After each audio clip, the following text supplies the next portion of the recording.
Hello students, welcome to my channel Mission HTET PGT Physics Exam. Next question है to reduce the resonance frequency in an LCR series circuit with a generator. Option है the generator frequency should be reduced. Another capacitor should be added in parallel to the capacitor already present. The iron core of the inductor should be removed.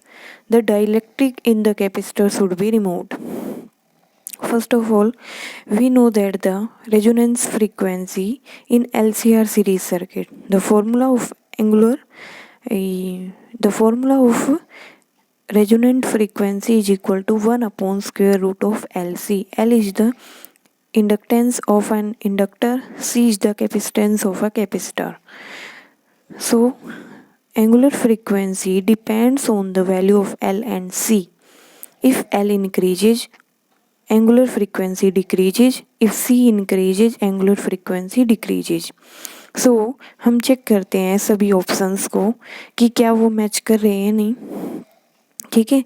अब क्योंकि हमें पता है the angular frequency depend on L and C, so हम check करते हैं option number 2 कि अगर हम कैपेसिटर में दूसरा कैपेसिटर ऐड कर देते हैं पैरेलल में, ठीक है, तो हमारे पास एंगुलर फ्रीक्वेंसी इंक्रीज होगी या डिक्रीज होगी. हमें पता है जब भी हम दो कैपेसिटर्स को पैरेलल में जोड़ते हैं तो फॉर्मूला होता है C1 + C2.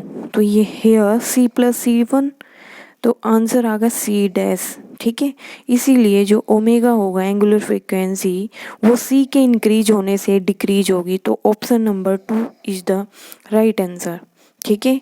अब फर्स्ट ऑप्शन है generator frequency should be reduced. इसको कैसे बताएं कि जनरेटर की फ्रीक्वेंसी को कम करने से एंगुलर फ्रीक्वेंसी पर क्या इफेक्ट पड़ेगा. तो इससे एंगुलर फ्रीक्वेंसी इंक्रीज हो जाती है. The iron core of the inductor should be removed. इससे एंगुलर फ्रीक्वेंसी रिड्यूस नहीं हो पाएगी. Dielectric in the capacitor should be remove. Dielectric को रिमूव करने से कैपेसिटेंस की वैल्यू डिक्रीज हो जाएगी और कैपेसिटेंस की वैल्यू को डिक्रीज होने से एंगुलर फ्रीक्वेंसी ओमेगा जो होगा वो इंक्रीज हो जाएगी. ठीक है. इसीलिए हमारा right option is the option number 2.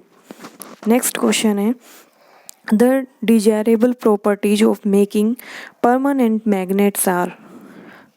We make a permanent magnet, so the conditions should be high retentivity and high coercive force. First option is the right answer. High retentivity होनी चाहिए, high coercive force होना चाहिए. इसके लिए तुम्हें जो important points है वो याद रखने पड़ेंगे. क्या जो स्टील होता है is used to making the permanent magnet.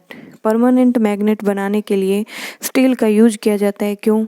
क्योंकि स्टील के लिए रिटेंटिविटी भी हाई होती है और कॉस्टिविटी भी हाई होती है. इसीलिए steel is the best material for making permanent magnets.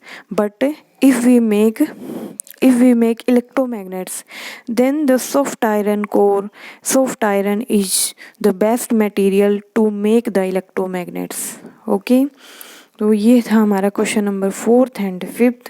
तो हम ये एचटेट के प्रीवियस ईयर क्वेश्चंस की सीरीज लेके आ रहे हैं और मोस्ट इम्पोर्टेंट रोल होता है कि हम पिछले 10 इयर्स के अगर प्रीवियस ईयर्स के क्वेश्चंस कर लेते हैं तो हमारा पीजीटी फिजिक्स का जो क्वेश्चन है अब की बार क्रैक होने वाला है.